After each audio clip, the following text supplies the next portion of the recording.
Posterized. When an act of brilliance is spectacular enough to warrant reproduction in a printed poster. In the NBA, the term used when a dunk leaves a defending player humbled, shamed, and exposed. Julius roaring to the basket, came up in Walton's face. But which is the most spectacular dunk ever? Can one be greater than all others? KJ Chambers. Oh, boy. That is pure posterization right there. He literally vaulted. It was like a pole vaulter. Wow! Now that is attacking the basket. That's what you call a poster dunk. The Lister Blister. Oh, he just sucked the gravity right out of the building. I just brought it down with a lot of force. Unbelievable. Monster dunk right in somebody's mouth, too. Here he comes. Way rock the baby to sleep and slam dunk. Man, stuff that you don't see every day. Creativity at its best. Oh, what a move! It counts. And the foul. It was everything you could imagine in one dunk. That is a bellwether to the rest of the league. There's a new sheriff in town. His name is Michael Jordan. Vince Carter just took the imaginary ladder. Yeah, I dunked on him. I'll dunk on his mama next week. Oh, I just threw it down on him. That was cool. Dominique on the break. It's a garbage jam. What a jam. He moving it, hitch up on you. Look at you and still dunk on you. Tonight, we settle the debate on the game's most spectacular dunk ever. It's NBA Posterized on TNT. Welcome to NBA Posterized. I'm Ernie Johnson. We're in Las Vegas for the 2007 NBA All-Star Game, and later tonight, they're going to have the Sprite Slam Dunk Contest right here at the Thomas & Mack Center. But over the next hour, the jams you see have nothing to do with dunk contests. They're the greatest dunks in-game in NBA history. Here's what we've done. We've broken them down into various categories, and at the end of the show, we're going to give you what we call the Famous Four, and that's where you come in. You vote on the most spectacular in-game dunk that you've ever seen. So you ready to go? Good. First category, the power dunks. And what better way to start than with a little chocolate thunder?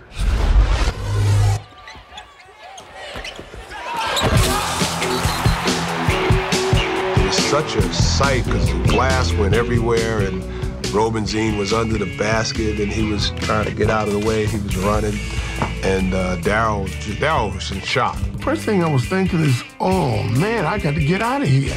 All this glass is coming down. I was like, geez, don't fail me now. I remember that was pretty scary because, I mean, even when you see that in slow motion, I mean, you see all this glass just coming down. That was very dangerous. The game wasn't televised by anybody, but it was across the street from my TV station. So I went over there with my cameraman to shoot some highlights and do some post-game interviews. This is what's left of the Philadelphia 76ers backboard. And I know this has to be a disappointment to you and to all the fans. Well, it's uncalled for. You know, it didn't have to happen, but that's Daryl Dawkins. When you look at that bench and you see the one guy jump over the bench like he was coming to the bench like he was like a monster. Like, this guy just broke the backboard. I don't want to go near him. He actually wrote poetry based on shattering backboards and glass flying, Robinson crying or something. Glass breaking, rump roasting, Rim shaking, what is it? Babies crying, Robinson flying all. Oh, the chocolate thunder flying, glass flying, Robinson crying, babies crying, glass still flying, cats crying, rump roasting, bun toasting, thank you, wham, bam, I am jail. The Doug Collins, the Darryl Dawkins. Oh, he did it again. He broke it again. The fans in Philadelphia say, hey, you did one on the road. You got to do one for us. And I kept saying, nah. They said, no, you got to do it. So I seized the opportunity. I moved in, attacked the basket, boom. And this one, the whole rim came out. So I had to get out of the way again. Well, if you see me, I threw in the pass, and then I started sliding out of there because I knew he was going to try to tear it down. He was empowered by this whole thing, this whole breaking of the backboard thing. And I think that kind of broke him of that habit because he almost broke his back that time. He just basically pulled the rim off into his hands. I mean, you see it land on the floor. I mean, he just pulled the bolts out of the entire backboard. I think after that one, I think he got the commissioner's attention. It was like, hey, this is the commissioner. And I went to my office tomorrow at 9 o'clock in the morning. I was like, uh-oh, Lawrence O'Brien called me in. He said, it's dangerous. I want you to stop doing it. If you don't, it's going to be $5,000 every time you do it. I stopped. He changed the way they build backboards and rims. Are you kidding me? Like, because of him, there's breakaway baskets. Daryl Dawkins is the father of power dunking. I'm just one of his sons. Probably his best son. Matter of fact. Follows it almost and does bring down the entire backboard. That's one we haven't seen. I had been traded to the Magic just before that, and so I was new to the team and just getting used to watching Shaq play. But when he pulled the backboard down, the entire stanchion, that was stunning. You know, I remember the basket just kind of going like this, and then the basket's like, hey, this little dude is too big, and the basket just folded. The thing that I was amused with that is that Shaq looked back at it and amazing himself. I think he was getting the heck out of the way. A lot of times when I go up, I like to hang a little bit and pull my knees up. So as I was hanging, I felt it coming down a little bit. And if you slow it down and see what I did when I landed, I was trying to get up from under. You know, I played against some tall guys in my career. But Shaquille O'Neal is the only player I ever played against. I said, man, that's a big SOB right there. O'Neal puts it on the floor and stops, and he brought it down. He brought the whole goal down. Hold on to the roof. The Shaq attack. He got power that he ain't even unleashed yet. The snap off the backboard, the way he did, mad power. To grab it like that and to pull it over, and it looked as if that's what he was trying to do, too, because you could see the way he was sort of ringing the rim. One time in New Jersey, Derek Coleman dunked on me. I'll let you show that. So I said to myself, next time we play Jersey, I'm going to rip the damn backboard off. I think he actually was doing it on purpose the second time. And he went in, brought the backboard down over Dwayne Schnitz's. And I had Dwayne Schnitz's on me anyway, so that was an insult to me. So I just went up and I threw it down, and I didn't break the backboard. I broke the whole thing in the back. And that's pretty good. I don't know that the league could have envisioned somebody that big and strong just terrorizing their equipment.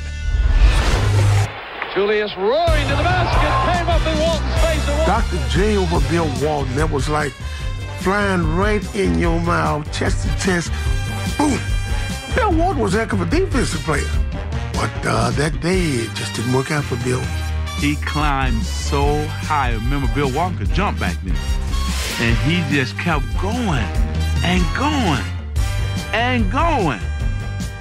And bam, I mean, straight over it. I always knew anytime I attacked the basket with Bill Walton back there, I needed to come with something, some extra, a little extra sauce on it. I know firsthand what Dr. J can do, and on a fast break, when he's got the ball in a full head of steam, the best thing to do is just get out of the way. Otherwise, you're going to be on a poster. When you think about dunks, he's probably the greatest dunker of all time. I truly believe that. Every opportunity. Dominique on the break gets a drive. What a jam. Dominique could go and jump off 2 feet and curl, double pump, look at you, and still dunk on you. I mean, just crazy. Dominique had more funk. You know, he moving it, hitch up on you, and move it over and swing it on you. Well, I was more or less a power dunker. I always look for the contact, but even though looking for the contact, I still try to finish the play. Either make a layup, or if I'm high enough, I'm gonna dunk the ball. Everyone likes dunks, but the only dunks that you remember is the ones with authority. Or you're trying to put somebody away. Bulls back by 10. Pete George with the hard drive to Morris. Yeah, the Chris Morris dunk was interesting. He was a good dunker, but not a guy you'd think of automatically when you think dunks. It looked like a windshield on a car when it just sort of cracked. Chris Morris, you know, they got swinging on the basket, man. I hit it with sheer power. I couldn't swing on it. Once I hit it, it was goal. I look at the guys today, they doing chin-ups on the rim. Chin-ups. If I did chin-ups, I'd break the back of my head open. When he broke that backboard, it surprised everybody, including our television crew. They didn't know what to do. Ernie Johnson back with you in our Atlanta studio. If you're just joining us, you see the situation right there. In 1 minute, you're looking at a guy shatter a backboard, and then the next second, you're staring at Ernie Johnson. So, I mean, you talk about letting the air out of the balloon. Bull taps it once and can't make it. Charles looks like he's just determined to take over this game. Oh! Manute Bol, 7'7", who can't get the rebound, he's up there going. So Barkley just snatches it, takes it coast to coast, and boom. For a guy his size and and his girth, you know, that guy could really get up. So when Barkley comes through, you better get out of the way. Barkley's coast to coast was one of those things that made me want to learn how to dribble coast to coast. Charles Barkley reminded me mainly of myself because he says whatever he feels, and whatever happens after this, he got to deal with it. If a guy took a charge of me, I would try to kill it. You know, guys today, I think, are so serious. When the game starts, you say, after the game, hey, man, you guys beat Detroit. How you feel? Well, we made our shots, and we moved the ball around, and they're a good team. Nobody cares about that. You want to hear, yeah, I dunked on him. I'll dunk on his mama next week. I dunked on the whole team, and I got more for him. Whole lot more where they come from. Coming up next, we take a look at the most athletic dunks in NBA history. And still to come, it's the best of the best, the famous four. It was a nasty dunk, but it was real smooth. Because you see, he was tapping the ball, he was looking up with the fro, and he just cuffed it like, and he just rocked it.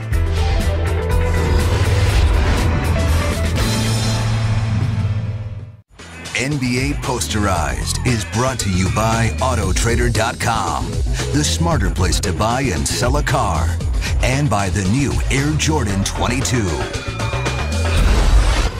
They're known simply by one-word names: Doc and Neek, Skywalker, Kobe and Vince. Not only some of the greatest dunkers the NBA has ever seen, but some of its greatest athletes. And not surprisingly, authors of the most athletic dunks you'll ever want to see.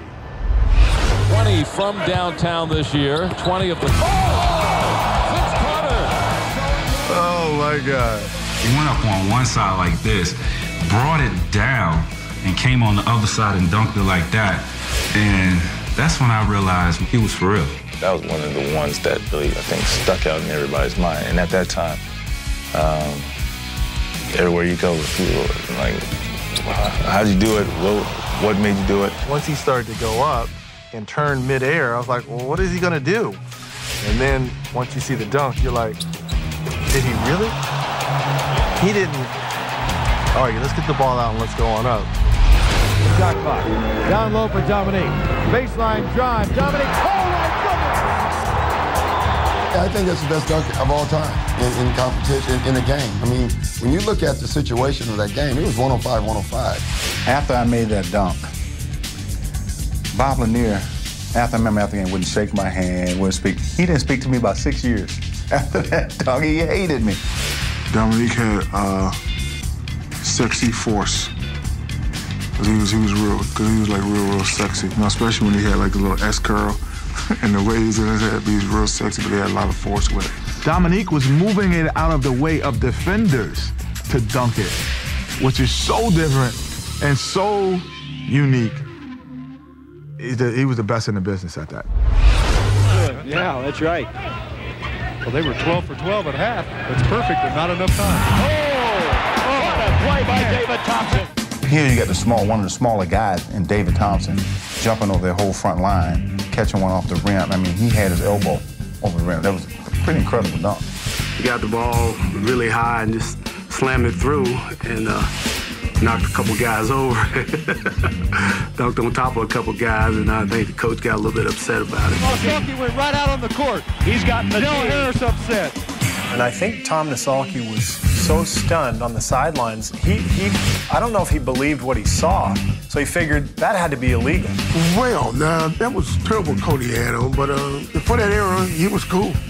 He was cool in the game, but right now, you wouldn't even want to be buried in that jacket. When you talk about the great leapers in the history of the game, you have to speak about David Thompson, or you haven't seen him play when he was young and in his prime. Long run out by Kobe Bryant. Behind it.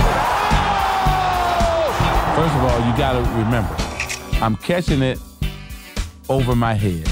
Then I got the presence of mind to go behind my back with a man closing on me. Then I had to think about, I'm going to go and almost go up and then turn in midair and dunk it behind my head. Come on now. That's a basketball play. That's what makes it so much more impressive. It wasn't the fact that he just jumped over me. He made you look silly. Robert Horry threw me a long outlet pass, and I caught it on the break.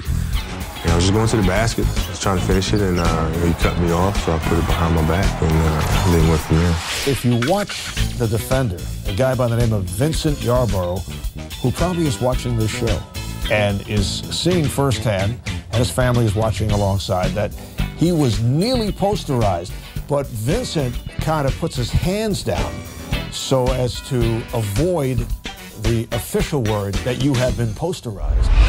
Kevin Willis made Dirk change that one. Yes, he did. Good defensive play by Kevin Willis. Carter, oh! Vince Carter! I had the ball, and I kind of threw it to him, no look.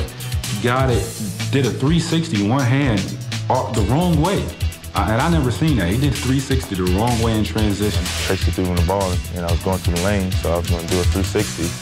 And as I'm turning, I felt like in my mind, I over-rotated, and as I'm midway, I turn around, I'm like, no, I better dunk this to two-hand just in case. Vince Carter has probably had 5 to 10 of the greatest dunks we've ever seen in-game action. Doctor tried to steal, he's got it. Goes to the foot race, and here he comes. Doctor looks for daylight. With meaning, he took that to the hoop. Bob Gross goes after the Dr. J dunk, and you're thinking, no way. Why would you even try? But you got to admire his courage or lack of intelligence, whatever it was. I noticed after that shot, there were a few fans in there who would cheer for me or for my team. And I got a lot of gratification out of that. I was like, man, we stole some of the Portland crowd with that one. Dr. J is one of the most ridiculous dunkers out there. He's got the hands, he's got the length, and he's got the jumping ability. I mean, Dr. J first got to have air brakes and could change directions while he's in the air without putting his foot down. You know the thing that Muhammad Ali used to say, float like a butterfly, sting like a bee? That's what he did on a basketball court. Sean Kemp. Kemp picks Mark Jackson, gets the give and go. Oh! Sean Kemp was a guy who was out in Seattle. He's known as the Rain Man. And to see him with that amazing move right at Kenny Skywalker, a guy who had won the slam dunk contest prior, I think there was probably great satisfaction on the part of Sean Kemp. I was very young at that time. I was 19 years old. That was my first major dunk that I had in the NBA right there, was the one there at the Garden, and it felt great. Sean Kemp, the Rain Man, could get straight up in the air. He got some monster dunks he put on some people, too. And he didn't consult with me about dunking. So I am the dunk consultant. He has to speak to me sooner or later to release some of these good dunks that we know about. Coming up, we'll put you in a state of shock with the NBA's most shocking dunks. And later, it's the best of the best, the famous four. Very seldom in actual game do you actually dunk in a crowded area. And he's dunking over 2 guys, basically.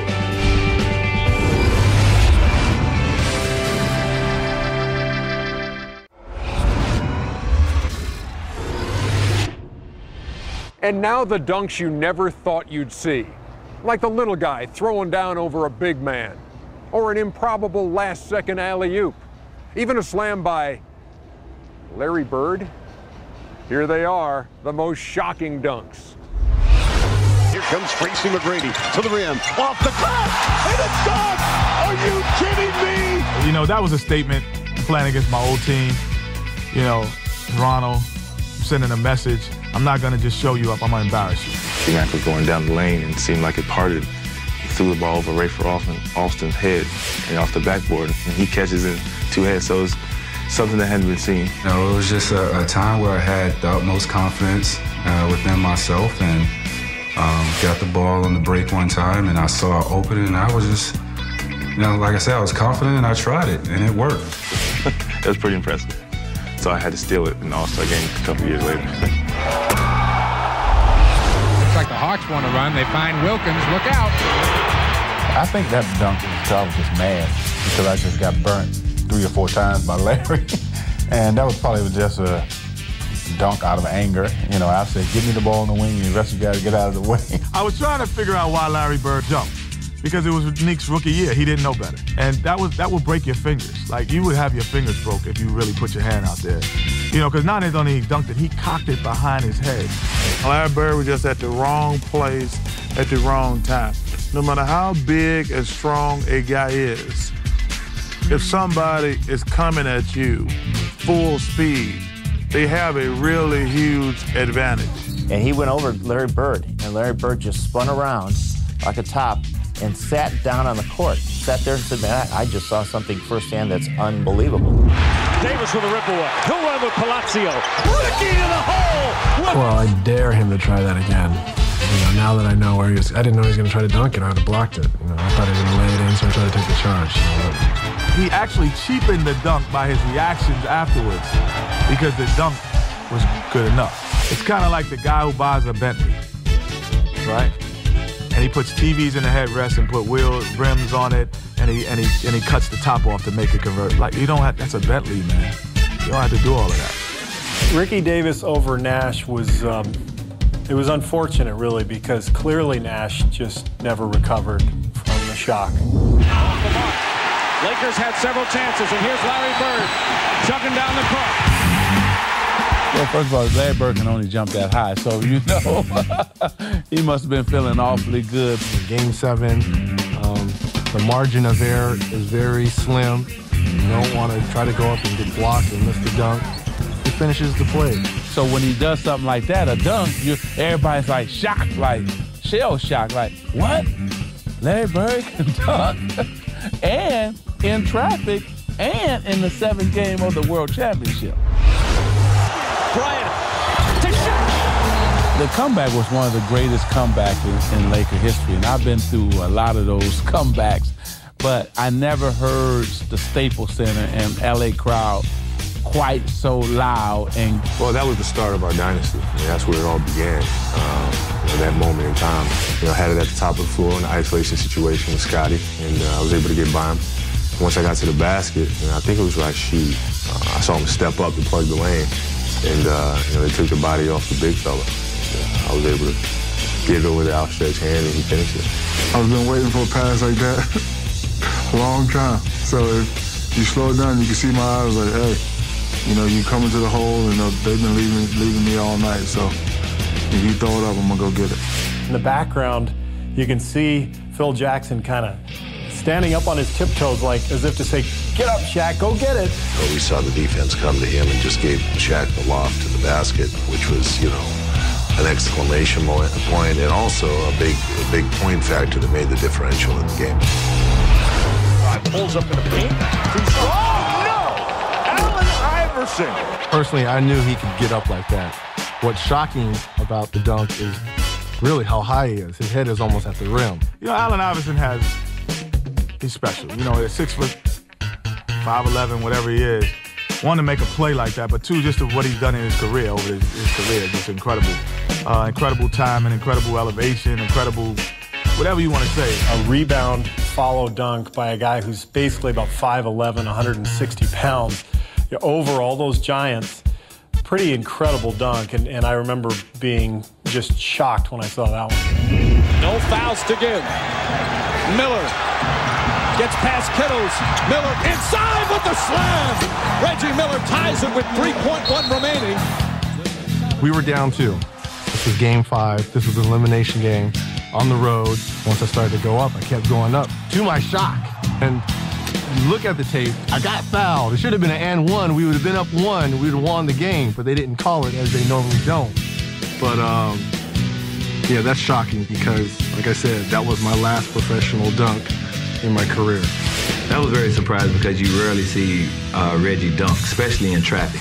And those dunks right there are rare on his behalf. But the game was, you know, in the balance, and, you know, he went in strong. He was feeling so good that's why he took it to the basket and dunked two-handed in traffic and then hung on the rim and looked at the man saying, oh, yes, that was me.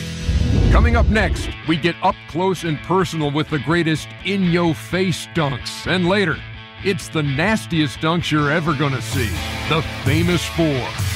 Guys have to have a creative mind to just come and think of how to do that.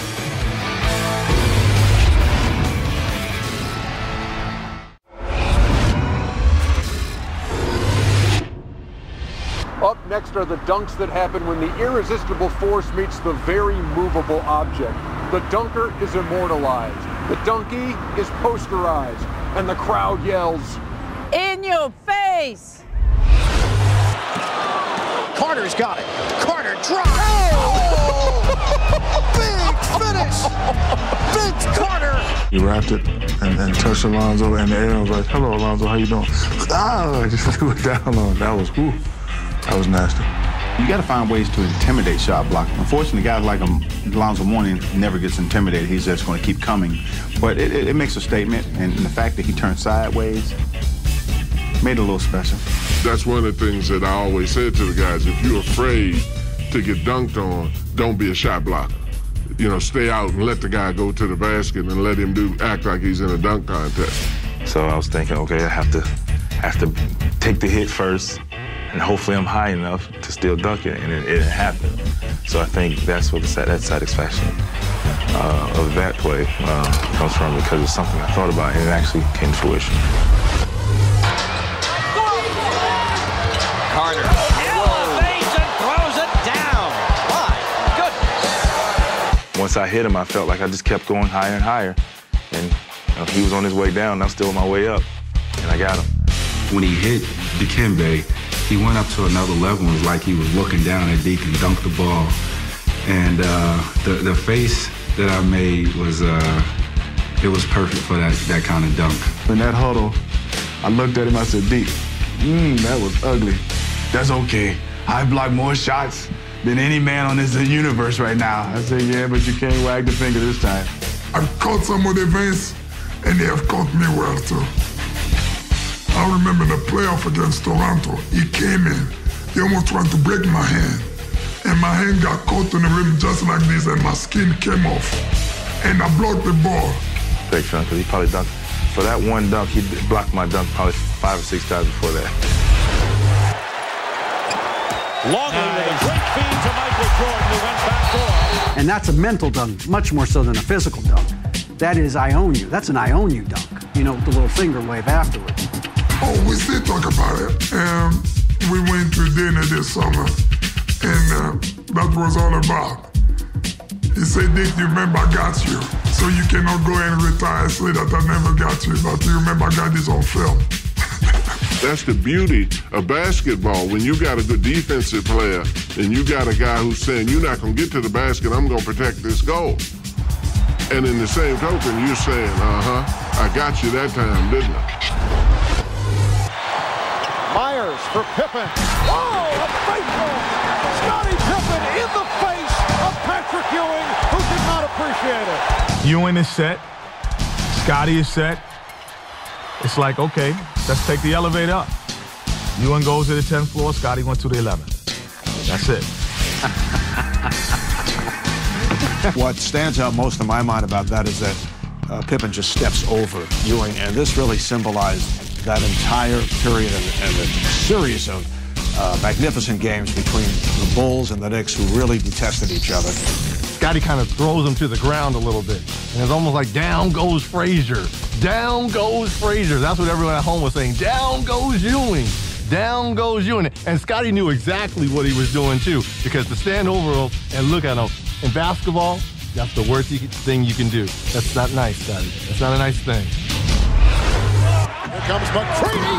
Oh, he just sucked the gravity right out of the building. My first thing was to just go up and try to get contact, draw a foul on it. But another part of me just told me to go up and dunk on it. This guy is 7'7", 7'6", 7'7", whatever he is.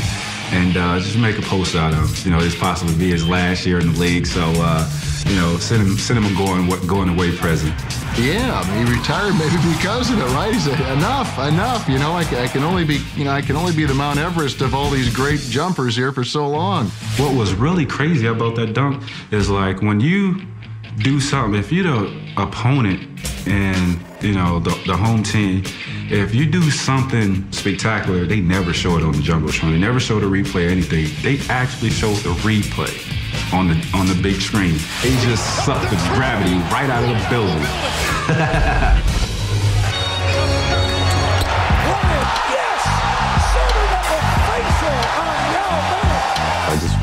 attacked the basket. I turned the corner and saw him standing there and accepted the challenge.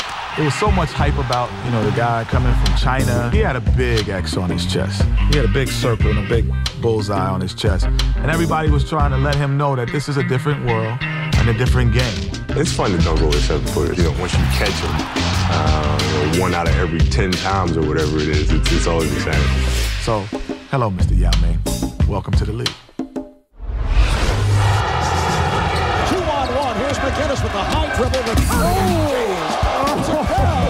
Yes, and the foul. It's a great feeling. You can hear the whole crowd like, ooh, and you see your bench get off. You see your bench get out their seat, they going crazy. You see the opposing team kind of looking a little weird, so it's always a great feeling. I think, he didn't know how nice it looked from the angle. And then about 4 steps into the walk back to the bench, he said, that was kind of nice. He's like, that guy, he started laughing. To me, the most significant part of that particular dunk was Damon Jones, the dunkee, who is right on the path of LeBron James, wisely ducking away, A, to protect himself, B, I would think, knowing where Damon is, just to stay out of the picture. One of the rare times he did not want any exposure. Coming up, we'll stay in your face for more incredible slams, and later, you'll get your opportunity to vote on the best in-game dunk the NBA has ever seen.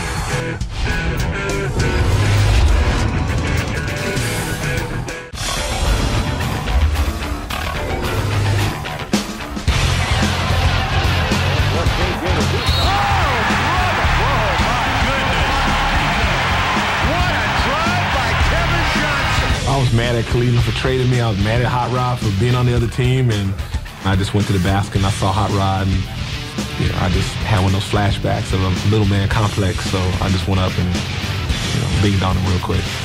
You told him, get off of me, man. And he's like, what are you talking about? You on me. You're telling him to get off of you, and you're the one that's basically bear hugging him.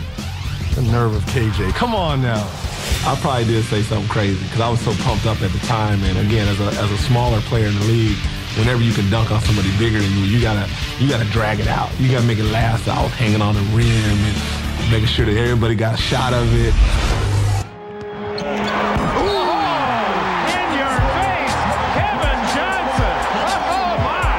So I went up, I crouched, I went up, he went up, we both going up. Then he started going down, I was still going up. It was like, boom! This is the best shot blocker of his generation and one of the best ever. Nobody is expecting Kevin Johnson to go up vertical on Akeem Olajuwon and dunk on him and posterize him. That doesn't happen. Funny part of that story, though, is when I was at half court, just jumping up and down, I looked up and there was Akeem Olajuwon. He said, "Little Mon, you got me, Little Mon. Real good, Little Mon. Don't do it again, though, Little Mon." So yeah, that was my highlight of my NBA career. Kenny Smith was in the proper defensive stance instead of playing that BS defense that he's known for playing. Akeem wouldn't have got baptized like that. So Akeem, when you see Kenny, smack him. He got you dunked on. I'm sorry, Akeem. I apologize, man. That's my fault. Because there's no way he would have dunked over you if you were ready. I gave him a direct beeline to the basket. I apologize with all my heart. I'm going to say I got dunked on. That was me. You dunked on me, Kevin. You ain't dunked on Akeem. Pass right down to Weber. He turns. Look up behind the back. And the step and the foul. What a play by Weber. Chuck! That was in a commercial. That's what made that great. Yeah, didn't you see Chris dunk on Charles Barkley? Nah, you didn't see that. It went something like this. Put the cape on though, because I was like Superman. Oh yeah, you were. Well, that was my first game playing against Barkley, and I met Barkley in high school, and Barkley was by far my favorite player. My friends were in town in Oakland for that game. Everybody came up, and they knew how much I loved Barkley. I was gonna foul him, and he shook me up when he took it behind his back, because I knew he was like a 50% free throw shooter, and I had made in my mind I was gonna grab him.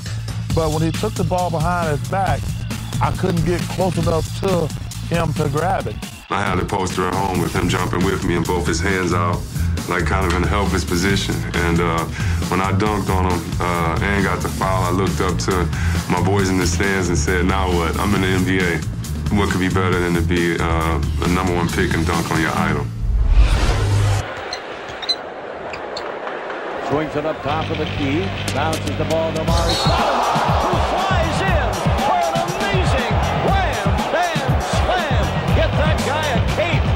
He not only has the power, but he has the finesse and the quickness to get to the rim very quickly.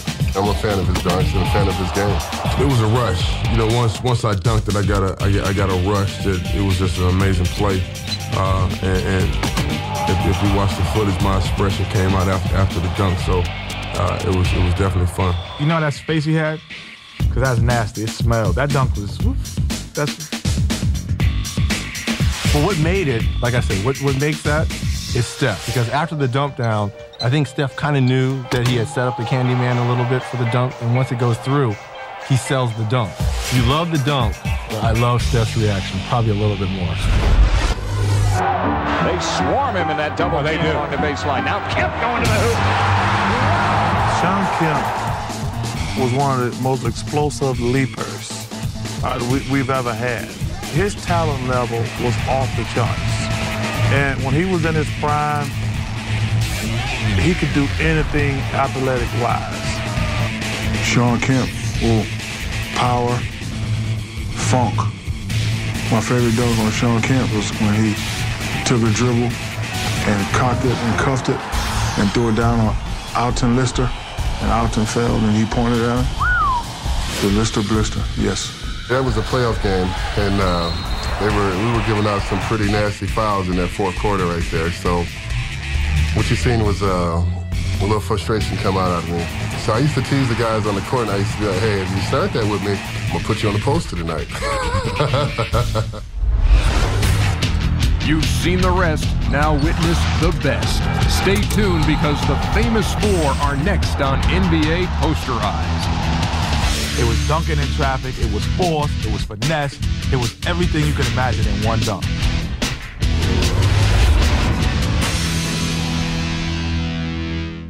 NBA Posterized is brought to you by the United States Marine Corps, the few, the proud, the Marines, and by T-Mobile. Stick together. By now, you've seen the full range of great dunks the NBA has to offer, but we've saved the best for last. A quartet of jams that are so good they actually defy category. Any one of them could be the greatest of all time, and that's where you come in. In just a moment, you're going to have a chance to vote on the greatest in-action dunk you've ever seen. We call them the famous four, and here they come. Oakley smacking Chambers. Threw it away. 2-on-1. KJ to Chambers. Jam! Oh, boy. He went right up Mark Jackson. I was a rookie with the Suns when Chambers dunked over Mark Jackson. And what made that dunk amazing was that he literally put his knee on Mark's shoulder and elevated about another foot. It was like a pole vaulting. It was one of those things where I really didn't have time to try and stop and go around him. I had to just try and get myself to the rim. So I was able to do that and literally jumped over Mark Jackson.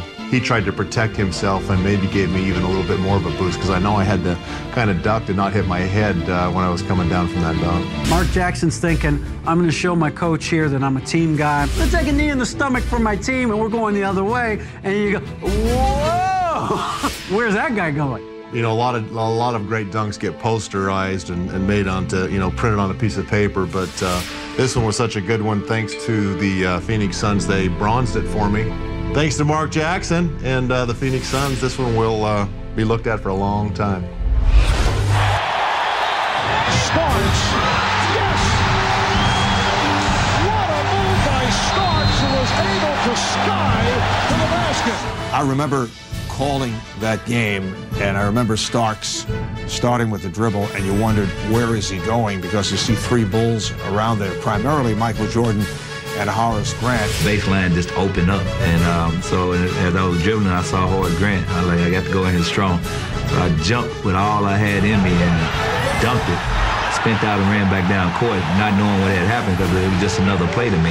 And I was sitting right underneath the baseline. He puts the ball in his opposite hand, his off hand, and goes on top of all these people, slams the ball down, exclamation point, purred like nothing I've ever seen. The garden just erupts. Everybody's going crazy. And like I said, I had the best seat in the house. This is what it looked like from where I was sitting.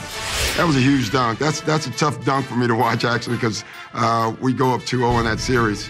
And I think for the first time I'm going to win a title, and we didn't win another game in that series. I think that's the dunk that woke up Jordan. It's the only time Jordan ever got posterized. That is pure posterization right there. And it's the only time Michael got posterized. I didn't realize that Michael was in the picture until the next day. I was like, oh, you know, I finally got him in the picture because he didn't have me on posters and videos and everything else. So that's what my one crowning moment against him. Jordan trying to shake off Starks. Oh, what a move by Jordan! It counts, and the foul. Oh, I'm going back out. No, I think I'm gonna go baseline. Then I'm gonna jump up. Oh, you jumping with me? Michael said, I'm going higher and higher and higher. Bam! I'm like, how the hell did he get out of that corner? We had him trapped. He was like Houdini at the time. He got out of that trap that me and Oak put on him. Oak kind of opened up the back door on him, so to speak, and he did it so quick. Patrick just didn't really have enough time to react. Michael Jordan loved to go against Patrick Ewing and usually got the best of Ewing and the Knicks. And I can imagine how many conversations have followed over the years about that particular play. That dunk is probably, if not 1, 2 on the all-time dunks in NBA history. We talked about Kobe when he makes basketball plays. We talked about Vince Carter when he does some things that looks like he has helium in him. We talked about Dominique dunking in traffic. That was all those dunks encompassed in one. And it was like Jordan was taking on the whole team. He faked out 2 guys and then dunked on the Knicks' best defender. That, to me, might be the greatest dunk of all time. Worthy against Malone. Pass is deflected, going to be stolen, I think, by the doctor. Yes, he's got it. Here he comes. Ray rocked the baby to sleep and slam dunk. To come from the sideline, where you rocking the ball one side to the next, and you got a defender in front of you, and the defender knew when he got in the air that he had no chance. That's one of the greatest dunks of all time. I wasn't really sure what I was going to do, but I was going to make sure the ball got in the hole. So I think I picked my dribble up pretty far out and, just decided to take my step and a half and go airborne. He's on the break, so he can't think about what he's going to do. Instincts just take over. It's just, you have to have that in your game, in your DNA, to come off with a dunk like that. Cooper said, I was trying to get out the way. He and I haven't had a real good chance to discuss it, but I know I caught a few elbows and a couple of knees afterwards, just out of spite. But it was one of those shots for all time. Everybody else, Michael took it to another level, Larry, Magic. But Dr. J, he put the heart in it. He put the heart in the body. He put the heart in, and everybody else came and just gave it the plunge, and then it started. But without him, there is no entertainment to basketball. So there they are, the best of the best. And now we want to know what you think. Just log on to NBA.com and vote for what you believe is the greatest in-game dunk in NBA history. We'll have the results later tonight before the Sprite Slam Dunk Contest. It's all part of NBA All-Star Saturday Night presented by EA Sports. And it comes your way next on TNT.